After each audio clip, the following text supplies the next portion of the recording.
Good afternoon, and thank you again for being with us today for a virtual discussion on the effects of the COVID-19 pandemic on the sport industry. My name is Mike Seaman, and I am a 2017 graduate of the Canisius Sport Administration program and currently work in our graduate admissions office here at Canisius.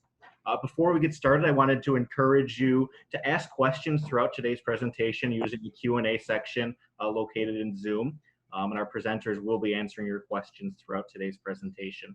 I'm pleased to be joined today by our panelists, Dr. Sean O'Rourke and Brad Hutchins.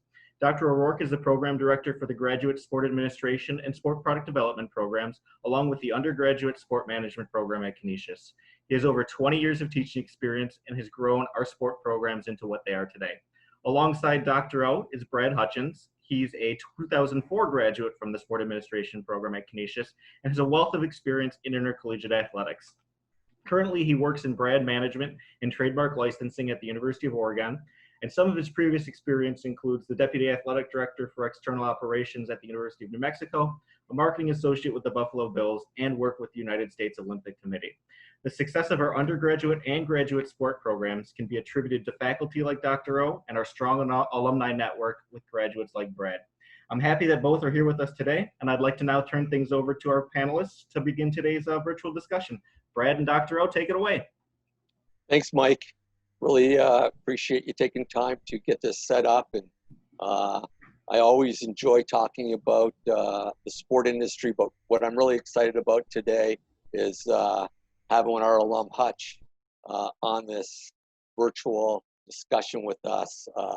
It's alums like Hutch that have made our program so strong over the last 20 plus years. And Brad, just excited to have you. Good to see you. And these are crazy times that we're living in right now. Yeah, definitely unique times, and it's going to affect everybody all the way down to our kids and probably future generations as well. And, you know, first, thank you. Thank you to Dr. O and to Mike. One of my best experiences that I've ever had in my career was going up to Buffalo, New York, and attending Canisius College to get my sport administration degree. And the opportunities that you all provided, not just with working with Mad Dog in athletics, but, you know, opportunity to go over to Buffalo State, work hockey, which I didn't have a lot of hockey experience back in the day, working with old Viscomi, with Mad Dog and Right Now and all the guys. And, you know, being able to take that opportunity with the professor at the time, Chris Voigt, and be able to work at Buffalo Bills. It was a tremendous opportunity, and one that whoever's listening, if they're undecided, it's an absolute great opportunity with many opportunities available for you. Yeah, you guys were a great group and are doing well. So let's get into this webinar a little bit and talk about this COVID-19 and the effects that it's had on our sports industry. So let's talk about the big news, because a lot of people, experts, talked about how the sports industry were kind of recession-proof. Even back in 2008, 2009, when the economy went south, the sports industry did lay off people. They were struggled through that for a few years, but they continued to play and participate. So this really, you know, never happened when you think about the sport industry being shut down, not only in North America, but globally as well. And so what are your thoughts, Brad, in terms of how they've initially started to deal with this back in the middle of March, when all of a sudden sports slowly began to close? Well, I would say that it happened pretty abruptly in March. Right. You know, once it trickled down with the NBA player, and then once the Big 12 decided to make that call, I think if you look at history as far as how decisions are made, when the Big 10 and the Big 12 make them, everybody else pretty much follows suit. And when Bob Bowlesby made that decision, that it basically was a trickle down, and it happened pretty fast, because I was in Vegas, attended the Pac-12 tournament, and basically that night it was canceled, and then everybody was doing their best to get out the next day.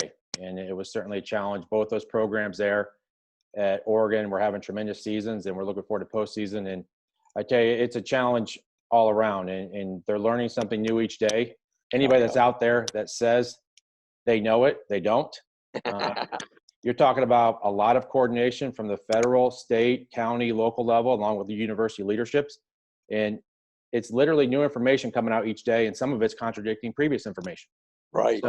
So when the doctors are telling us we don't know all the answers, and we'll put together these guidelines that go to help reintroduce back into the population, you need to do your best to follow those and then adapt and adjust. It's definitely hurt the economy. It's definitely hurt the sports world to a T. And as you've said before, athletics has been a long time it's been recession proof if you think about it. Yeah. There's a really photo. has. There's a photo all the way back to 1917-18 with Georgia Tech. I don't know if you've seen that, wearing face coverings during a football game during the Spanish flu. Right. And we're going to see that again this year. So it's been a challenge. It's definitely caused a lot of impact on lives, on student athletes, on stakeholders involved in the process. And it's caused a lot of hurt. And hopefully that we can open up and do it the right way so that we don't have to go backwards again. Because if we go backwards again, the impact's going to be much greater. Well, yeah, when they look at, like, ESPN talks about a $12 billion erased. And what makes this so unique is that before, if a sport shut down or went on strike or wasn't playing, the public could take their money and spend it elsewhere in the sport industry. Well, here, like, it's totally has disappeared. And so when they say that it's erased $12 billion in revenue and hundreds of thousands of jobs, like, that's probably being on the low end. And they say it's going to double if you don't get college football in the National Football League schedules up. And I know people are working towards that. We'll touch base a little bit when we get into the different intercollegiate youth sports, professional sports. But, this pandemic, as you mentioned, it's hitting all these different levels. And I think it's not just about the leaders in the sport industry. You mentioned the federal, state, local level, their situations and how it's coming out daily and what's happening to that, and how we respond to that's going to be really interesting. Yeah, I mean the social distancing, when schools canceled for the youth, I mean that caused an adjustment to happen, and then we went into this phase of working from home rather quickly. Not just working from home, but school being online classes. Some schools weren't set up for that. No. So everybody, it really put everybody in check to say, wait a minute, there's things that we're not prepared for. And let's be completely honest, the only organization that was prepared for this pandemic was Wimbledon. Yeah. I mean, they've been paying $2 million a year since 1986 or something like that. Yeah. Whoever did that, give that guy a raise. Well, there's no doubt. But now that pandemic insurance, along with, I would imagine, game contracts, employment contracts, insurance-related contracts, anything, multimedia right contracts, any type of contract, vendor contracts that you have here, will now include probably more specific language to protect everybody. Yeah. So they're not out. Because guarantees, you always want the known. Right. You want the known, and then if you're a seller, then you want to be able to make the bonus after that. So everybody has different motives, and they want to be able to get to certain numbers. And right now, nobody's getting to those numbers. And it's really, I say this, and I don't mean this in a negative way, but athletic departments, I would almost say professional organizations, youth, any organization, right now, they had been spending money they didn't have yet because they were like accruing it. They were going to earn it. Well, the ledger was called. Yes. Nothing's being earned. And now you just see reductions. And it's sad to see, but that's the reality of it, is you have to look at cutting expenses immediately. Right. And then also figure out what your future revenues are. So it's twofold. Yeah. It's both sides of the ledger. And you're right. What are your expenses? It is, as you say, is this a need or a want? And now where are you going to generate the type of revenue? And so we're going to look at it kind of from a four-pronged effect of this COVID-19 on the sports industry. We're going to talk a little bit about youth sports, because I think that's an area where people haven't even really thought about it. When you look at across the media, a lot of people are talking about intercollegiate professional sport. We want to dive into youth sports a little bit. And then, of course, we're going to end it with talking about sport betting, because that was going to have a tremendous impact on the sports world before this pandemic hit. And now it's slowly coming back like everything else. So let's get into youth sports. I'm not sure a lot of people realize that it's a $19 billion industry. And over the last 3 or 4 years, literally became the largest sports driver in the United States. We hear this term, tournication, and that's where families would spend their vacation going to these tournaments on weekends with their son and their daughter. And in the month of March, there was literally 700,000 athletes were unable to participate in scheduled events, which caused these organizations $700,000. And it's so big that they've gone to Congress and they petitioned for this money because of the fact that you look at the facilities, they're empty. You look at these cities, these towns that have these tremendous facilities that attract all these youth sports, whether it's hockey and basketball, the baseball season coming up, and softball, and of course soccer, they're empty. Well, it not only affects the facilities and those that work there, but you think about the taxes, the tax implication. You know, not only from the hotel rooms, but the restaurants. And what do these cities use this tax money for? They use to pay their frontline people, the police department, fire department, and so forth and so on. So this has had a tremendous impact on, you know, the tourism industry and the youth sports and that. And, you know, I know your kids are at a young age where they're getting involved in that, Hutch. And my kids are a little older. They've kind of gone through this, but it's incredible that youth sports and the impact this has had. Oh, there's absolutely no doubt. My niece plays lacrosse, and I know those trips are planned out months in advance. It's no different than a college team that's actually planning trips, working on how they're going to get there, hotel rooms where they're staying. And then you're talking about the entertainment dollars, not just from hotel rooms, restaurants, rental cars, you name it. Those dollars are being infused in those economies, and right now they're not. And that's where those, you know, those promoters and organizers work with these, I'm not calling them AAU type groups, but these sport organizers to have them. And that's why they do it, because everybody's making money, and there's no doubt about that. Yeah. And they say they're providing opportunities for, you know, the athletes to get looked at by colleges, by everybody else. And those opportunities are being lost right now. Yeah. And not only that, like we talked about how fluid this situation is for the sports industry. Well, what happens this morning? You get up and you see that Florida, the state of Florida, is looking to reopen these youth sports summer camps and recreation activities, and what that's going to look like in terms of a checklist, you know, in terms of the social distancing. What are they going to do with the participants?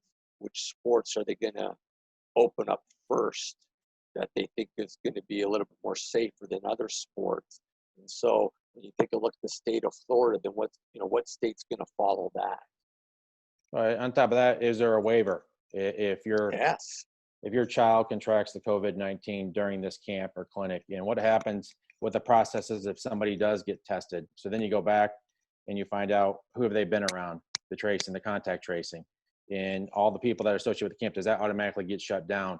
You know, those processes that will be put in place are going to some degree, be utilized by every organization moving forward.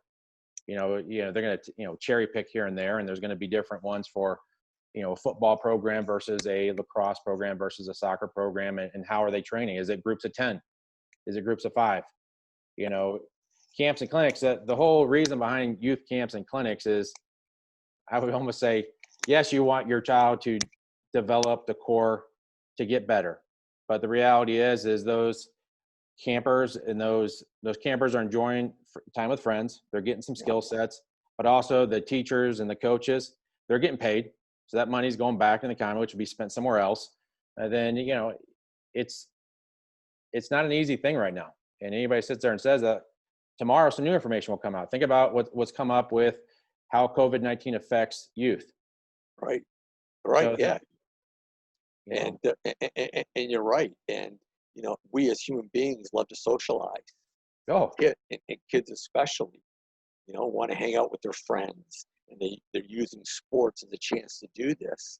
And um, I agree, like this whole youth sports, it actually has become, very elite yeah.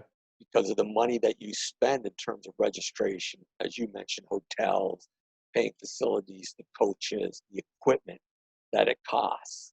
And so now, is it going to have to kind of recalibrate itself a little bit? And so those that are less fortunate can afford to jump back into this youth sports game. More regionally based. Are you going to be Yes, traveling to the East or West Coast, or can you have something within 2 or 3 hours away? there you go. Something that's a little bit more manageable that maybe can be infused back into the economy. And, are you going to be looking at where the cases are at, for example, how high the volume is versus, everything else. So, I mean, I would tell you there's so many variables in play right now that, my kids are 5 and 7, and they're just now getting into that, athletic type phase. But I can't see telling my daughter or son that they can only play one sport. You want them to play multiple sports, Right. and you want them to be well-rounded. But at the same time, do you want to put them around other children that you don't know where they've been? Because you're right. They need that socialization. Like they Yep. need that time away from mom and dad or whoever the parent is to say, they don't need us jumping on them every single minute. They need to be kids. Yes. So They there's want no to get doubt. out. Yeah, they want to get out and play, and they closed the parks, they closed Yep. different things over this time frame, and it's going to be fascinating that even when they have all these checklists in place and you sign a waiver for these sports, will parents feel comfortable enough to put their son and daughter back into these youth sports? Yeah. Will they be comfortable enough sending them to these camps? And I think the one thing that you're going to see is, I agree with you, it's going to become very regionalized. You're not going to be traveling across country to go to these camps and participate. That it's going to be very regionalized, which could be a good thing for the local economy. And that, again, you kind of know who your son and daughter are going to be playing with and against and things like that. Um, it's going to be interesting to see in terms of parents.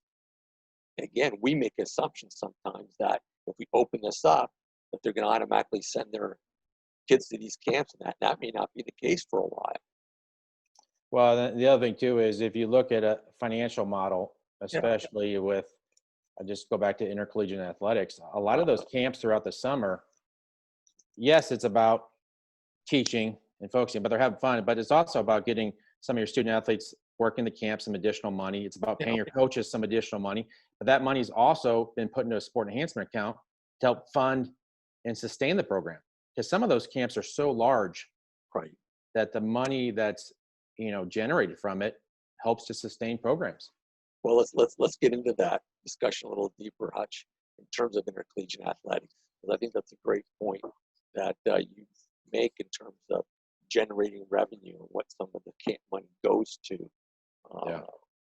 regarding this. And intercollegiate athletics is a big player in the sport industry, and we have seen their kind of response to it. And what I find really unique in intercollegiate athletics compared to professional sports is that intercollegiate athletics, for it to open, you have to have students on campus. Oh yeah. So there's that layer of it. Unlike professional sports where you can say, okay, we're going to do it without any fans. Well, campuses have to open for them to allow student athletes to come on campus as well. Yeah. That's that one layer. Yeah, and not every school is on the same system. You may have a school with trimesters, which is like Oregon and Oregon State, where they can actually take a step back because the students aren't going to come in till later and see what other schools are doing. And I would say learn and adapt and evolve. Yes. The reality is that, enrollment, that's been the traditional revenue maker, right? For universities. And I say revenue just because that you're paying tuition that's coming in, and that's how you typically fund the school. Now there's much other ones as things have evolved with state appropriations, everything associated with that. But I would tell you that, if enrollment goes down, that's going to be an impact.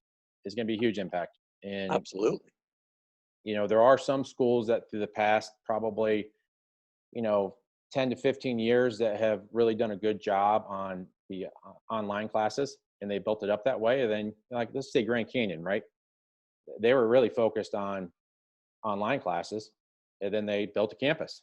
So that, there's two ways to do a couple things, but then you have your traditional campuses, like your Power 5 schools, where you go on campus. It's a massive campus, and they need students there.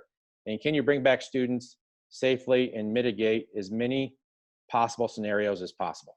Yeah. And that's really the key, because you're talking testing, you're talking social distancing, you're talking about all kinds of things that are going on there, like face coverings, like Cal Berkeley instituted that, all essential employees have to wear face coverings. Right. Early on, when you mentioned face coverings, when this first happened, people were like, oh my gosh, those should be going to the frontline workers. Totally agree. Great. Yeah. But they're not wearing the cloth face coverings. And if they're wearing on top of it. So taking a little step further into retail's been hurt a lot, but retail, if you look at now, face coverings are dominating that, in neck gaiters and masks to help people protect themselves as they are out in the public. That's right. And we posted online here through our PowerPoint here some of the things that the NCAA has done. And also, this has kind of given pause for institutions kind of to refresh and rebuild their financial structure. And we've seen them cut sports like they did back in 2008-9. Not sure that's a great strategy right now, but that's what a lot of these schools have decided to do, which I think in the long term is going to hurt, not even so much their financial model, but it's going to hurt them in terms of attracting students to their campus. But Hutch, talk a little bit about the opportunities that some of these institutions have done to impact the community.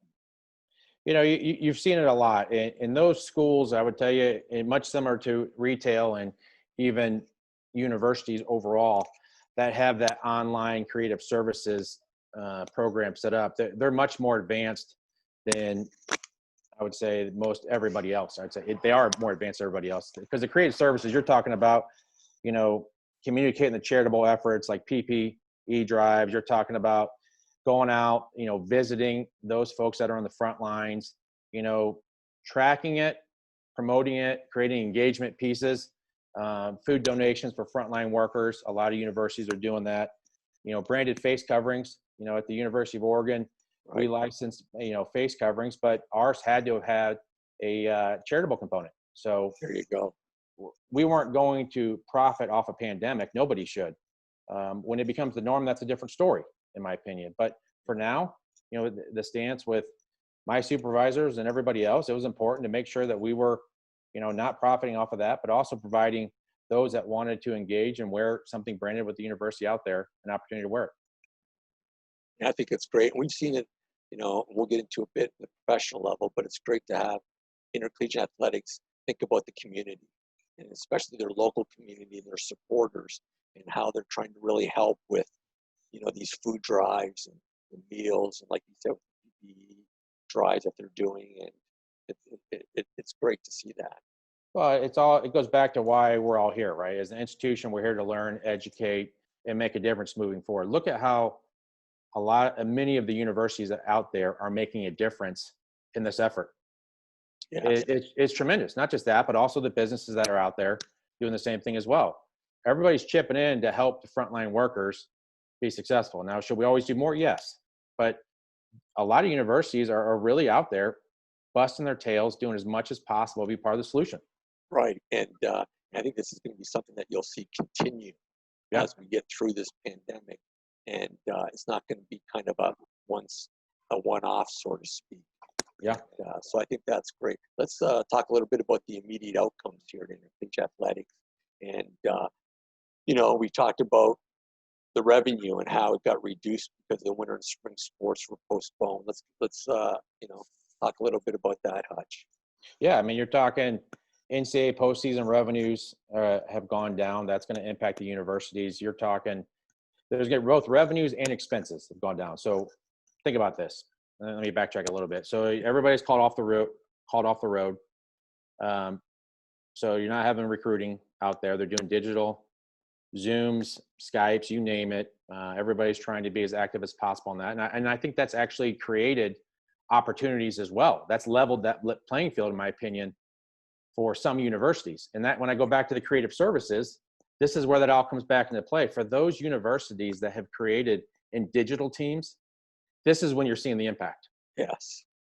I would tell you that the digital teams right now are doing more work than anybody else in that university, because they're creating videos, they're creating graphics, they're doing everything, and they're pumping them out left and right. And that's not just in athletics, that's in the university side. And think about the virtual town halls, the engagement pieces from, going back, watching games that you've seen maybe from coaches on the NFL level, talk about a game and talk about what your thought process was. College programs are doing that right now. Yeah, it's great use of technology, great use to brand their name out there in a different way. But now coming back to the reduced revenues, obviously the NCAA revenues depends on where your state level is at with state appropriations. You're talking coming up, moving forward to next year, you're talking camp revenue. There's a lot of universities that make a lot of money on camp revenue, and that's not happening. Sport enhancement accounts, fundraising, for example, golf tournaments, right? That maybe not be happening right now. You're talking about capital projects that are on hold now, that maybe things were in the pipeline, people were set to give. Well, they're going to pause and hold for maybe the next 6 to 8 months to see what happens. And that's no guarantee that they come back and give. So that's why it goes back to all this digital engagement. And on top of the engagement, it's the acknowledgement of the engagement. You can't just post something. You can't just have something like this and then not talk afterwards. Right. That's when you got to have those 2, 3, 4, 5, or 6 follow-up pieces along with it. I mean, you're talking season ticket revenue. People have pushed back deadlines for season ticket revenue, which is tied into donations as well. The reality is, I mean, how comfortable are, I would say, the population, the older population that typically comes to the game that has more discretionary income, are they just going to sit and watch the game at home versus go there? Is there stadium reductions, like, operating at 20%? Now, you think about everything, multimedia rights. Yeah. Multimedia rights has really made a big push the past year to get into social engagement and, on the online game and social media, which has been huge. And you see it, you see more of it, and that's what has to happen. Yeah. But static signage, you don't have eyes in there. Right. Yeah. You want numbers, you want data. Data drives everything. It drives your revenue projections. It drives your sales numbers. Everything that you operate by is by data. And right now, where are you getting your data from? Online analytics. Yes. So yeah, and going back to what you mentioned in terms of streaming these games, people going back watching them, as you say, the online analytics. That's an important component for people to understand that at the intercollegiate athletic level, like, they're using that data. Think about if you have less people in the stands, that affects parking. Right. Paid parking, that affects concessions. That's the per cap number that everybody loves to utilize. A lot of schools have started selling alcohol inside venues. Well, that bump you've been getting the last couple of years, that's going to go down, or at least for the foreseeable future. Now, hopefully everything will rebound, but you just have to plan accordingly. And I would tell you, overall, your budgets, at least my best guess, and it would probably be 2 to 3 years before you can actually get a more accurate budget. Well, yeah, like even on the retail side of things, even though you can do online shopping and things like that, you and I both know people go, they tailgate at these events, they'll buy the jersey there. That's something, again, that you're losing out in terms of the sale. And going back to your point about the NCAA tournament, you think about those host cities. Yep. And again, not having the restaurants full, not having the hotels, rental car, like all those different taxes that would have helped that city out. It just wiped out immediately. And how are people responding to that? And that's money lost, because you typically put together a budget in advance from a year out, and you start marketing and advertising and building it up to try to get to that point. And you're planning, you're investing to make sure that you have you're prepared from an event management perspective, but it's gone. Yeah. And then, so will they recycle that? I don't know that. I mean, I think those are probably all discussion points they'll all have, because you put together a competitive bid process to get those sites. Yeah, you do. Yeah, absolutely. And seeing what that's going to look for moving forward next year. Yep. And but I think you're right. It affects not only the revenue, but the expense part of things are impacted too. Well, and And expenses you're talking, think about that. You jump in here and correct me, but as you're going towards the end of this year, this end of this academic year and financial year, you're trying to reduce expenses as much as possible. So you have furloughs, right? And that's tough on staff. sure it is. You have pause and holds on positions. So you're not hiring positions that are critical Right. to your day-to-day operations. And it may be that creative services position. And you're going to see the haves that have invested into it that are going to be okay for a bit, right? But very few places that I've ever seen have an endowment to cover a year's worth of operating. No. And the immediate response of these intercollegiate athletic programs has been, unfortunately, to cut sports. And that's a challenging Yeah. and a very painstaking process. I was unfortunate to go through that 2 times, and I say Right. unfortunate because nobody ever wants to do that. And No, what they happens? don't. You create an environment that becomes toxic Yes. because you're talking about, and you hope that you can handle on a professional level. You look at everything. You look at conference affiliation, scholarships, room and board. Is it a head counting sport, right? All these different things that roll into it, all the revenues and expenses associated with it, but it's not always black and white. No.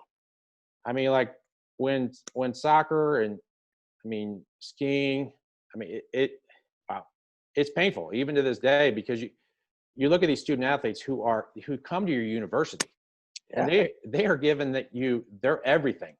Right. And you're part of a team that says, I'm sorry, but we'll honor your scholarship, but we're going to have to take this opportunity away from you. That's why sports is there. Yes, it is. It's there for opportunities. You're there to fight for your people. And it's not just a revenue, hey, do you make money? If you make money, then we'll keep you. No, that's not athletics. No. Even from the No, Big Four. So, but it is, there's a number of people, and it's hard because you look at this in the powers that be, they look at a ledger.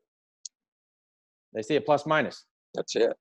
It's hard. And it's not that I can guarantee you every athletic director, every department out there does not want to eliminate sports. No, they don't. No, they don't. And we'll see more to follow, of course, on the intercollegiate athletic side of things as the NCAA announced they're opening up the campuses in June here for those fall sports to get started. So it'll be interesting once these campuses open, student athletes get back on campus, see the effect that they have, and hopefully everything goes positively. On the professional sports side, that's been the big one in the news in terms of their speculation and working out, the NHL right now with the 2014 playoff, the NBA looking like they're more and more, they're going to finish their regular season at Disney down in Florida, and what professional sports looks like without spectators. We know from a financial standpoint, the average, it's about 25% of their budget in terms of driving revenue is through tickets. And so we put some stats up here in terms of what could be lost from a professional standpoint. And again, this is going to go state to state. New Jersey just announced today that they're opening up their state for professional teams to begin training camp. As long as they follow the necessary health protocols that are put in place. And so it's interesting looking at this globally too, right? Korea Baseball Organization, they've resumed play without fans. They're playing in front of empty stadiums right now. Here in the U.S., the UFC and NASCAR, they've kind of been back in action without any fans. And so far, so good. And as we know, professional sports, they depend on the consumer spending, like intercollegiate sports as well. They want that corporate sponsorship. They need those media deals. And so their response to opening up is going to be fascinating to see over the next month or so. Yeah, there's no doubt. And how do you do that? Does it help mitigate any potential relapses back into cases with COVID-19? Because the reality is you're going to have it. Yes.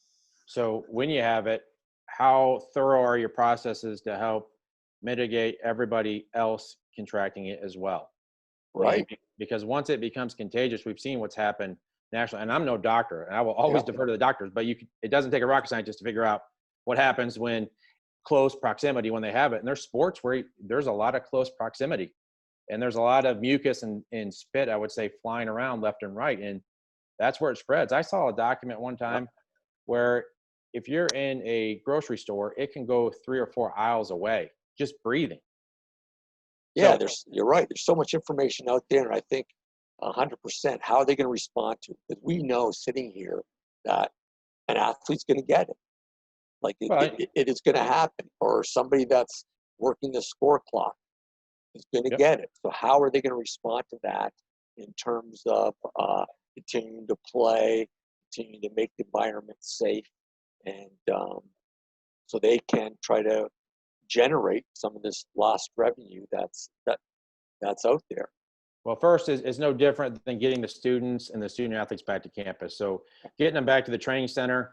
Are you set up for before you touch a door, after you touch something? Are you able to clean your hands? The industrial ducts, is there a way to sanitize different things here and there? I mean, I learned a term the other day, industrial hygienist.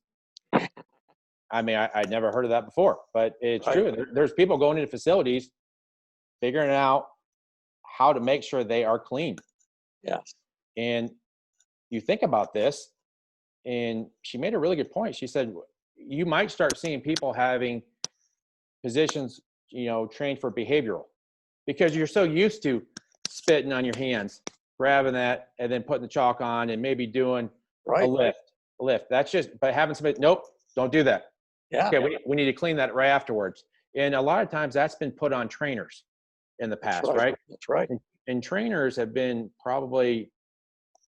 it's challenging because a lot of times they're very underpaid working up, and they work multiple programs, and it's no different at professional level because you got to earn your keep, right? Yes, you do.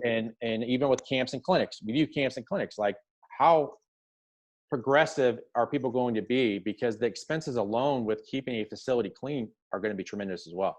Well, that gets back to, they're losing out generating revenue, but now even putting on a live event, that's going to cost more because of all these things that they need to put in place. And I think, I look at from a professional standpoint, women's sports, and they were just enjoying such great attention coming from the World Cup, U.S. winning it over in France, and their whole theme about equal pay and how popular they've become, the National Women's Soccer League.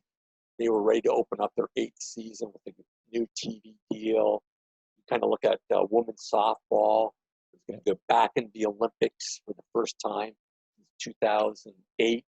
And when you look at the Olympics not being played this summer, usually like professional volleyball, they get a great bump over in Europe and Russia and Brazil. And those sports draw such a great interest. And you think about, the gains on the women professional sports side that they've made.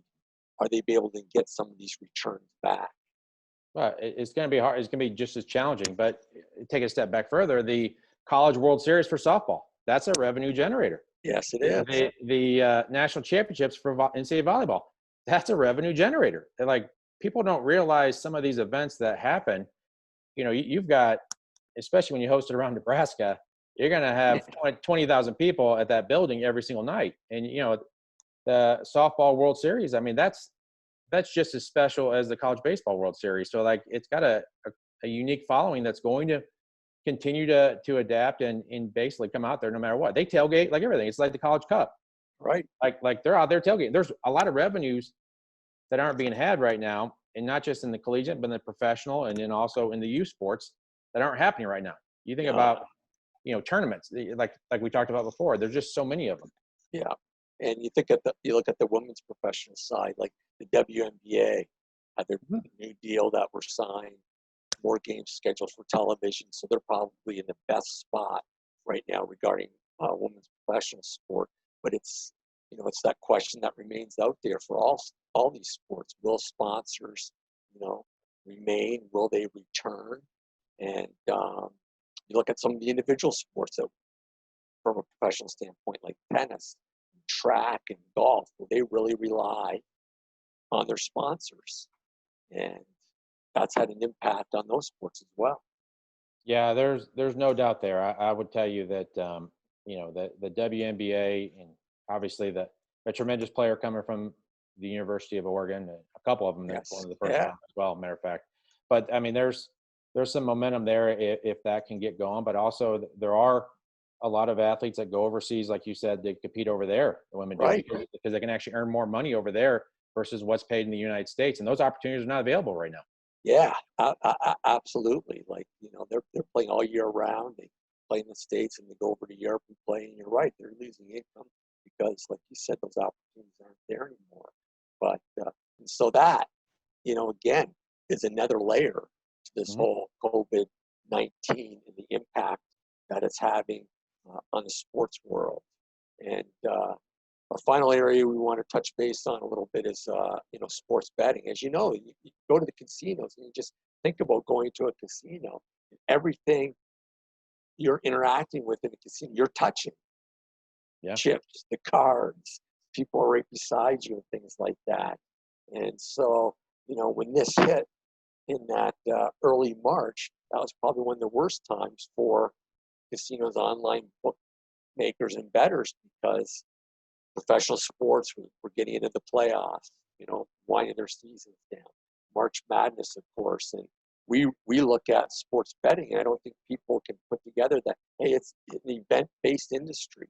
You have to have these live events, which were literally shut down. And, you know, the stat up there in terms of what was being waged before it got shut down, and then how much was lost.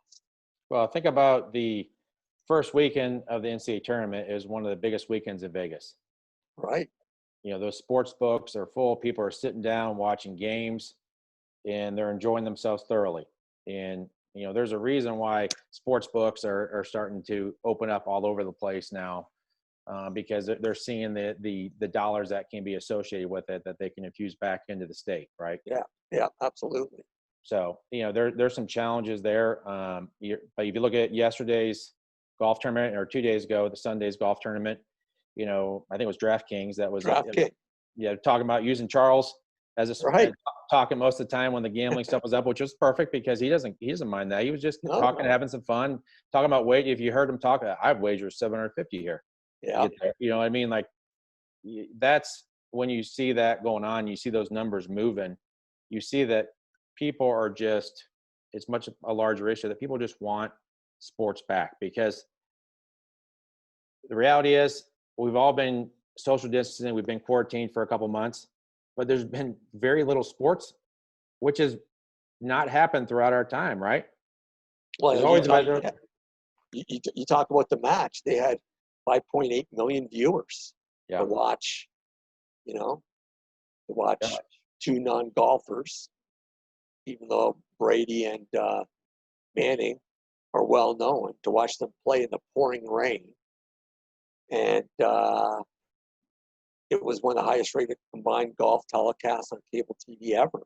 So that event in and of itself shows the public misses it, and that they're willing to watch an event like that. And, you know, like you said, the bookmakers in that turn that into a way that where you can bet on certain holes, what certain players did and didn't shoot, things like that. And it even got to the point with the NFL draft. You could bet on how many running backs were going to be taken in the first round, second round, things like that, to, again, generate some type of revenue through sports betting. But then go back a little bit further and look at the creative services and the digital content. It's forced everybody to really look at, this is the way we've always done it. Okay, a pandemic came that's totally changed everything. Nobody was prepared for it. And how can we best adapt and adjust to it? And I would tell you that the creative thinkers shouldn't be thinking about what are they getting through right now. They should be thinking about 2, 3, 4, 5 years down the road. what's the next Absolutely. what's the next piece of content? Because is it earpieces in some players? Can players Right. actually, like, I would have never put a golf earpiece, but there might be, that might happen down the road now. That's right. For And golfers. yeah, that whole virtual, television, virtual sports, that could grow. We know esports Yeah. is Esports what huge. was huge, and now it's become bigger. Even now during the pandemic, what that's going to look like at the end is there's all these kind of unknowns that are exciting for people in the industry or want to get in the industry, and utilizing maybe their skill set a little differently through technology. And so it can be, an exciting time how we get through this. And like you said, what it looks like 2 or 3 years down the road with, maybe some sports we haven't even thought of.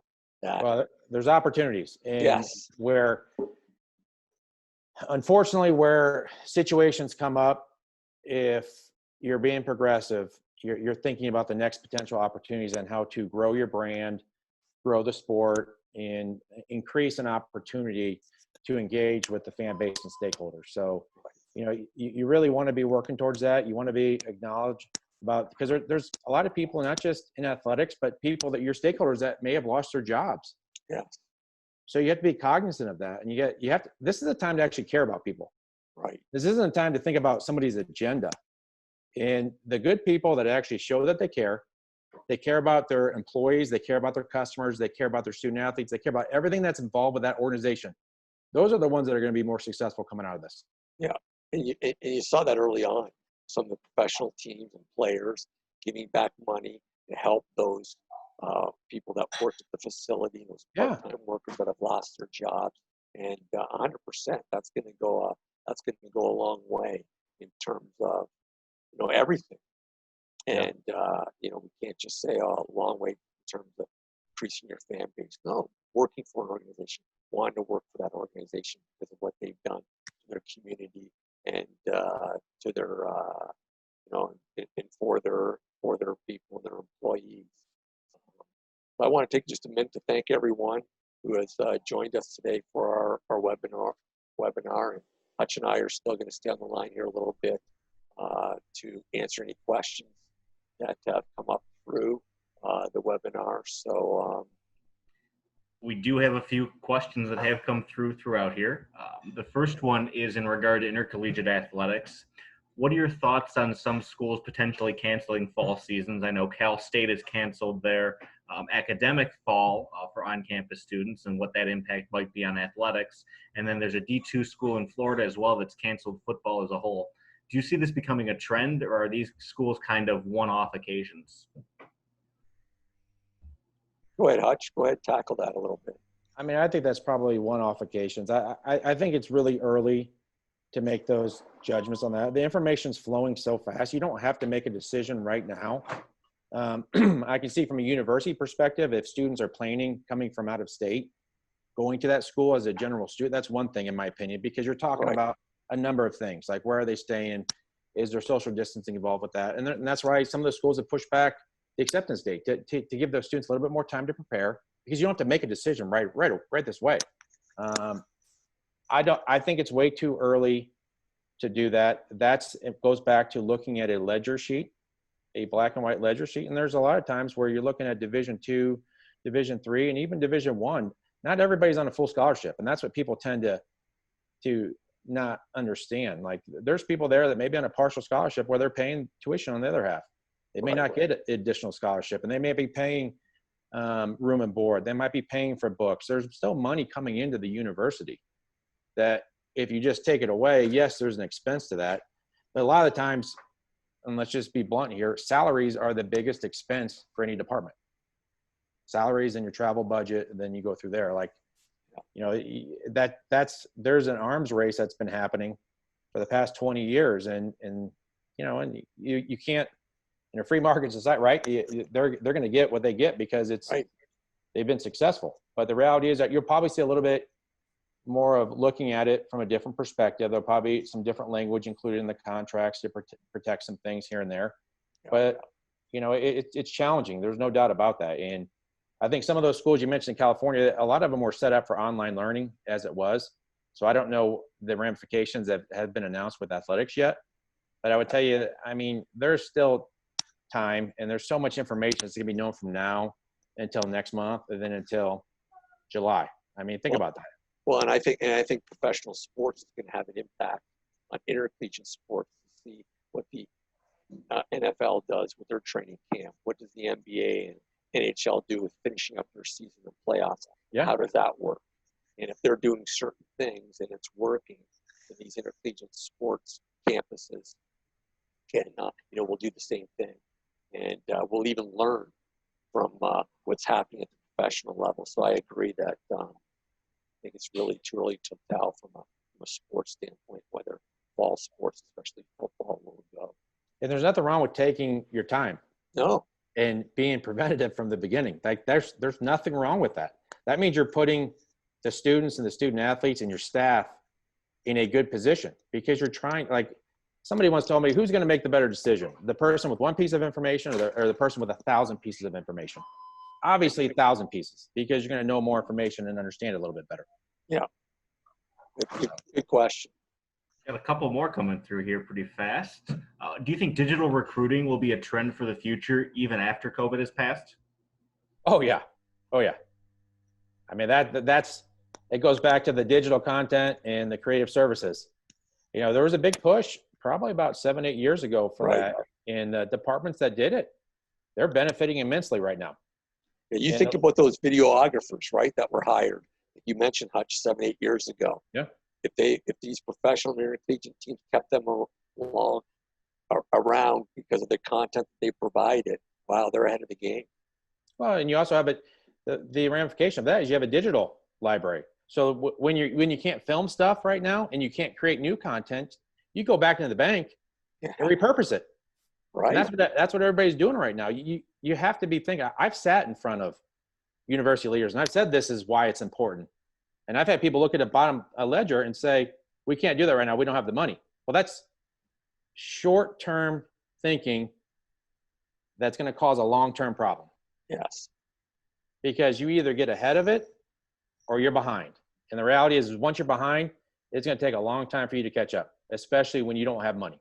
Well, and as you mentioned, Hutch, other universities and colleges aren't standing still. No. So once you get behind, it's tough to catch up because they've moved even that much more further ahead. And think about right now. So they've been moving ahead and ahead, and now everybody's still. But the reason why they've been moving ahead has got them to a point now where they've just stepped on the accelerator and they can. Yeah, absolutely. So potential for some great new jobs out there in the sport industry, that's for sure. Yeah, it'll be interesting to see coming out of here for those looking to come up in the game.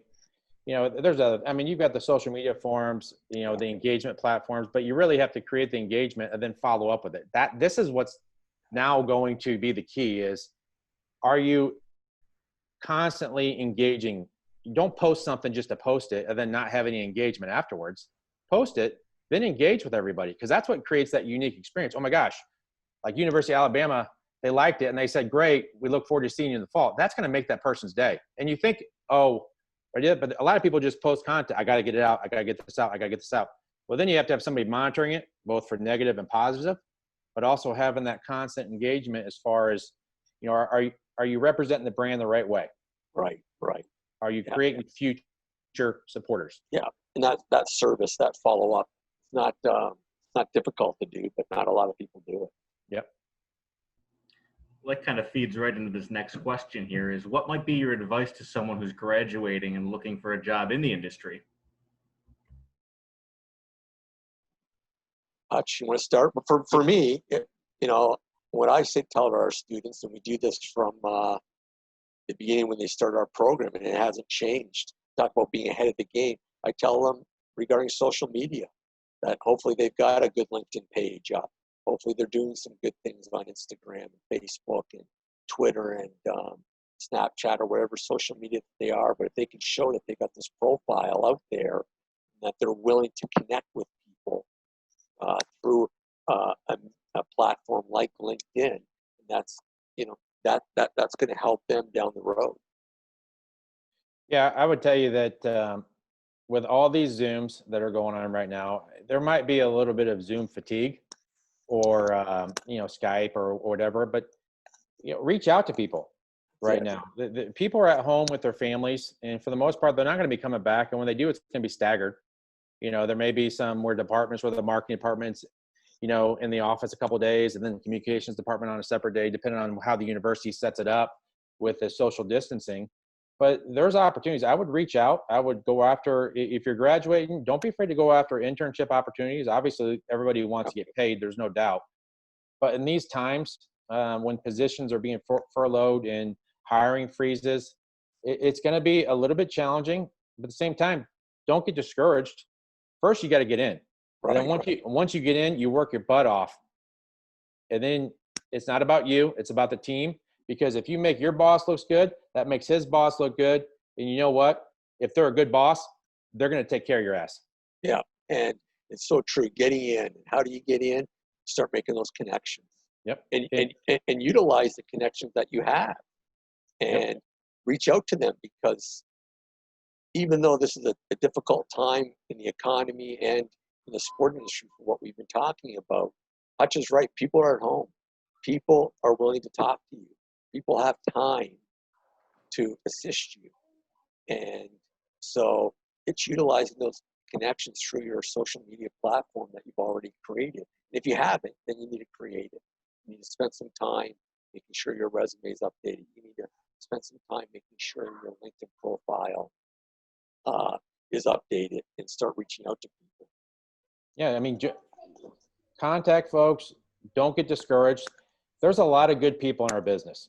Yeah. I mean that. Now, there are some that are not, but at the same time, that's every business. But there's a lot of good people in our business that are willing to help. And you got to keep reaching out. You can't get discouraged, and find out kind of where you want to get started, and then start chipping away from there. All it takes is one person. Yeah. One person to believe in you. I can tell you, back in the day, the Missouri Valley Conference, by the name of Joe Mitch and Doug Elgin, I called these guys like probably 30 times. And finally, I just showed up. Now, you can't do that now. And Joe's like, wow, you're pretty persistent. And I was like, well, you know what? I wanted to do it on my own at the time. But I would tell you, nowadays, definitely utilize help, utilize connections. If somebody's not willing to introduce you to somebody, they don't have to give you a full endorsement if they don't know you. But they can say, hey, I had a gentleman or a woman reach out to me, and they want to be connected with you. Just have a conversation with you. Do what you need to do. Yeah, so great advice. Great advice. Another one here, Title IX related question. What, if any, are the Title IX issues if you cancel some fall contact sports and then feel that winter and spring sports canceling is possible as well?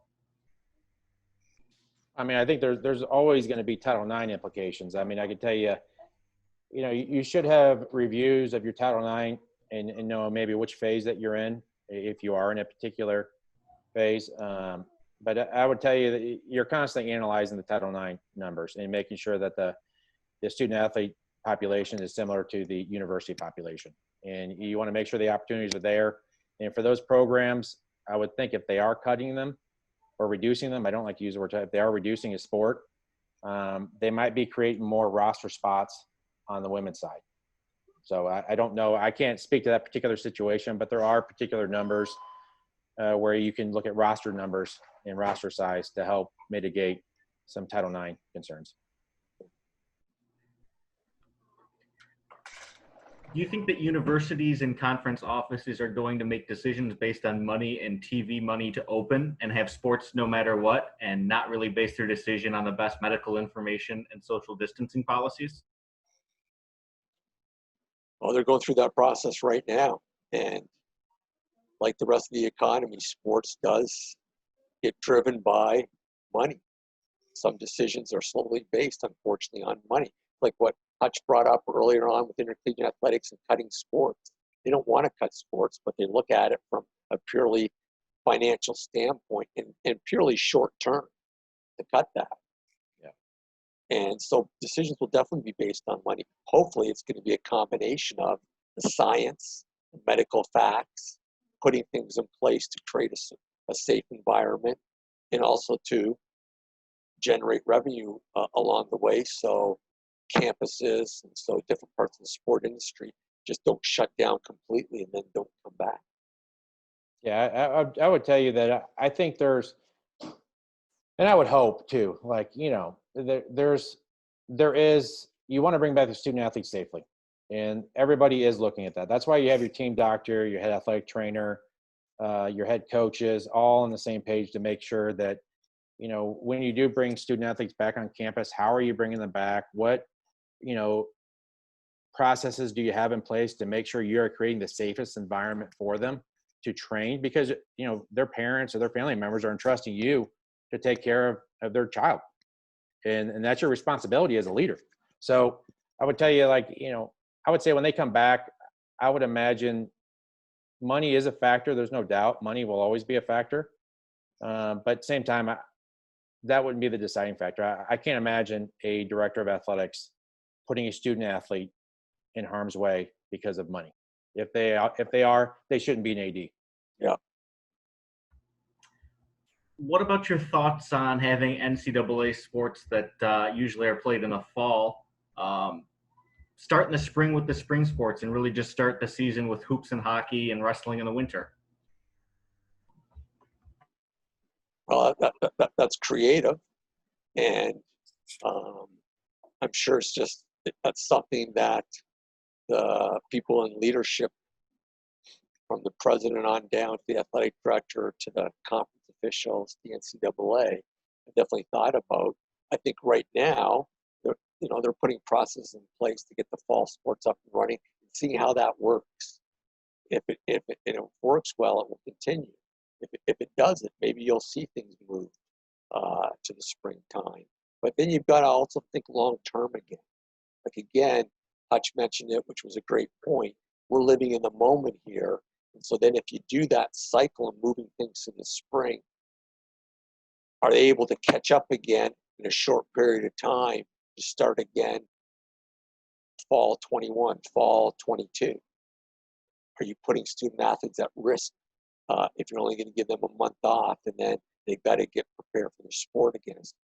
And so, that's an interesting question, an interesting thought. I'm sure people have thought about it, but I think they're going to try to stick to a regular schedule. And if it doesn't work out in the fall, maybe condensing it a little bit as opposed to moving it totally to the spring. There's a big push right now with baseball to move it back. It's also an opportunity to look at how you've done it. And I go back to, this is the way we've always done it. Is it the right way, Right. Or can you improve it?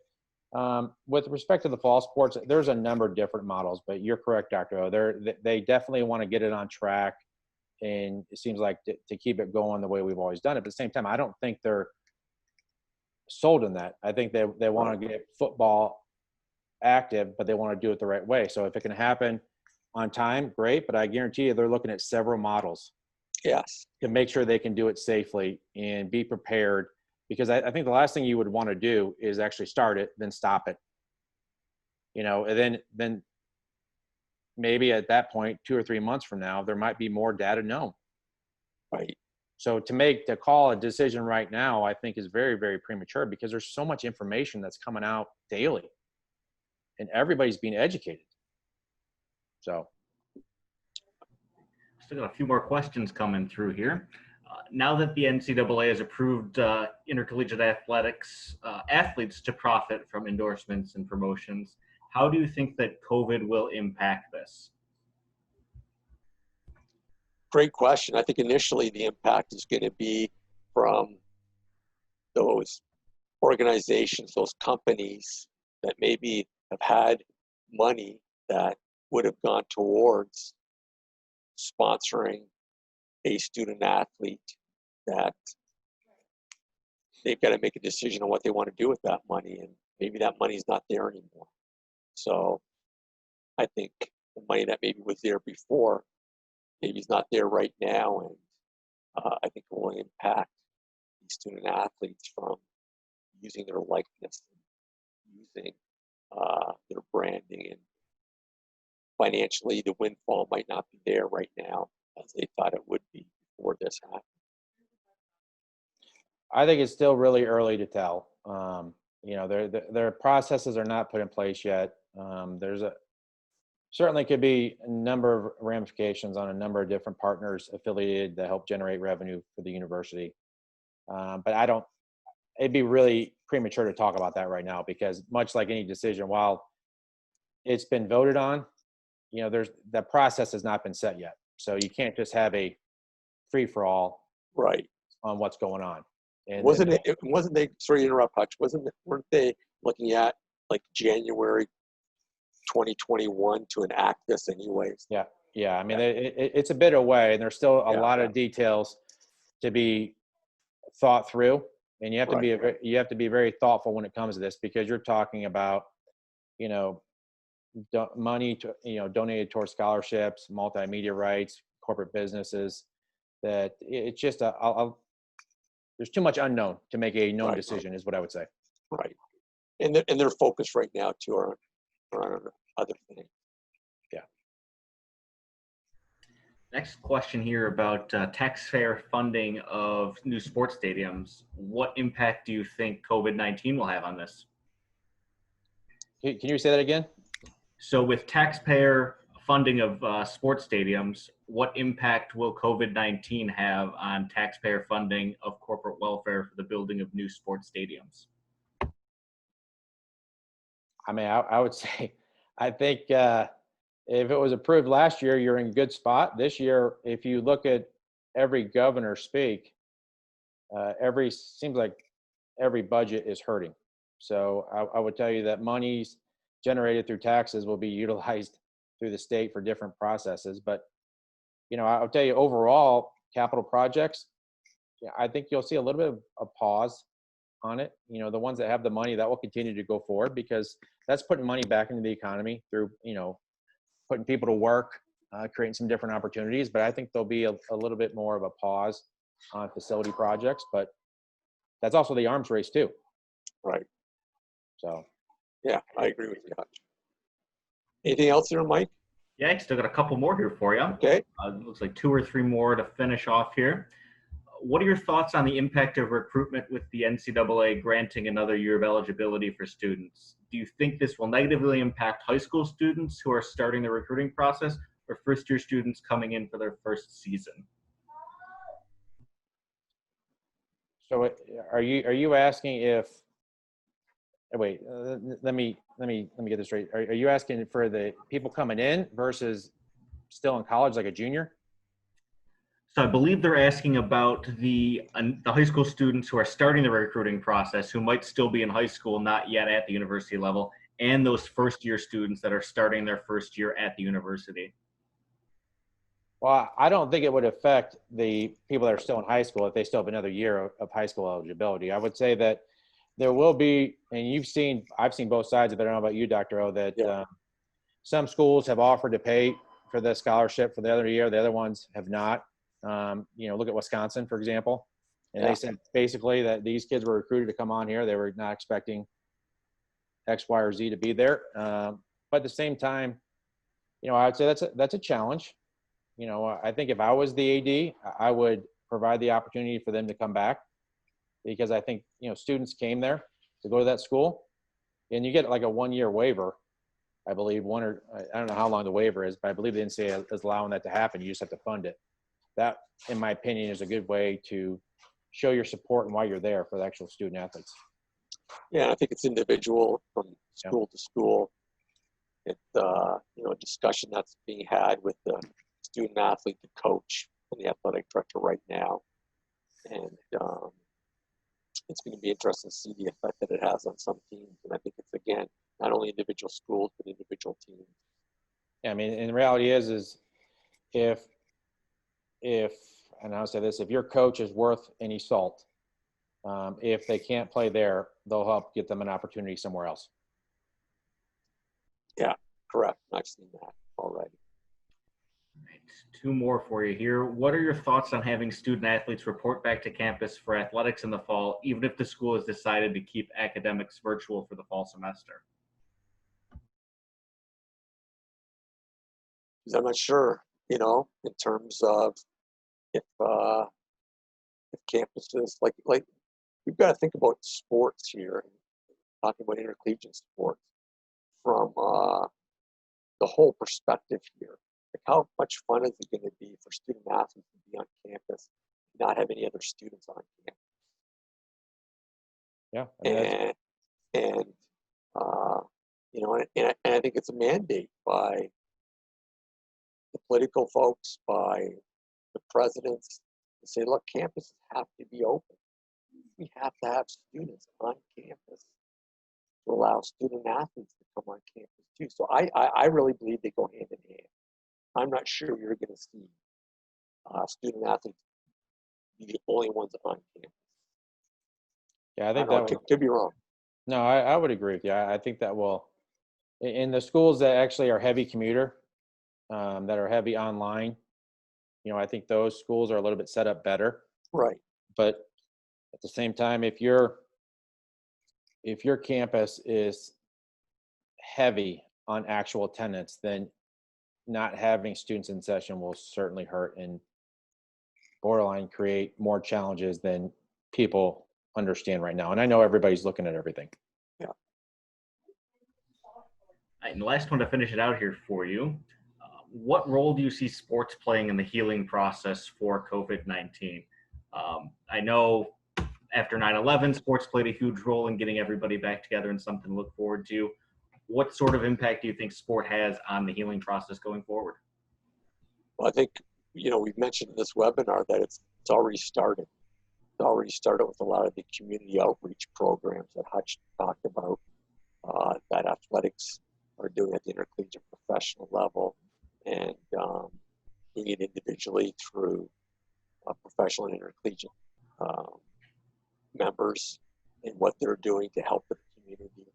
So I think it's a process that's going to be ongoing, going forward, and hopefully it's not going to ever go away.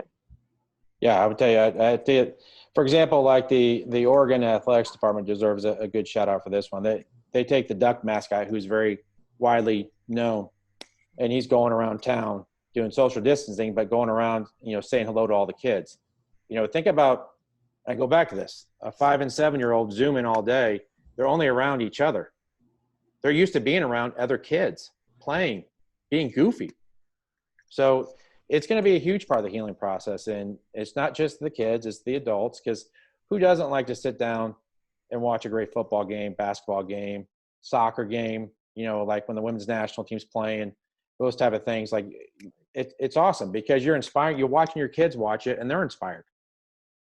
So I tell you, it's going to be a huge part of the healing process. And the first domino, obviously, is, everybody talks about the NFL, the NBA coming back.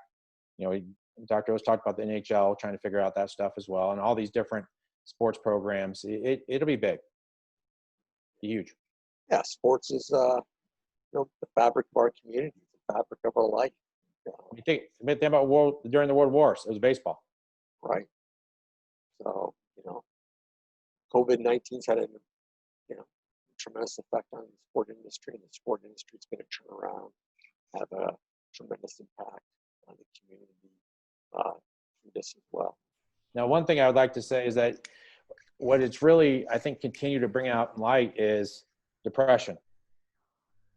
I think with people being home and not being able to socialize, we as humans, we want that, social interaction. We want to be able to shake somebody's hand or give them a high five and tap them on the shoulder. I tell you, there's a lot of athletes out there that have really done a good job talking about depression, because it's not just now. When you come out of this, you don't know what somebody's struggling with. Right. And whether you're a student or a student athlete, this is an opportunity to create change and be a difference maker. So there's a lot of good things happening out there. You just have to be looking for it. That's right. The whole mental health. Yep. Right on, Hutch. Something that the athletes were in the forefront doing over the past few years, and that's going to continue with this as well. Well, I'd like to thank everybody for your attendance at today's virtual discussion, and I'd like to thank our panelists, Brad Hutchins and Dr. O'Rourke, as well, for taking the time today to put this together and share their insight with you. A presentation copy will be sent to everybody who did attend this webinar, and that email should be coming out the next day or so with a link to this recorded webinar. So again, thank you everybody for your attendance, and to our panelists for their time and effort. Thanks, Mike. Thanks, Mike. Thanks, Dr. O. And I gotta give a shout out. Gotta give a shout out to Pat Matthews, my old workout partner at the Buffalo Bills, huge Jackman. Definitely helped me stack some plates there. Thanks again, everybody. Be safe. Be well.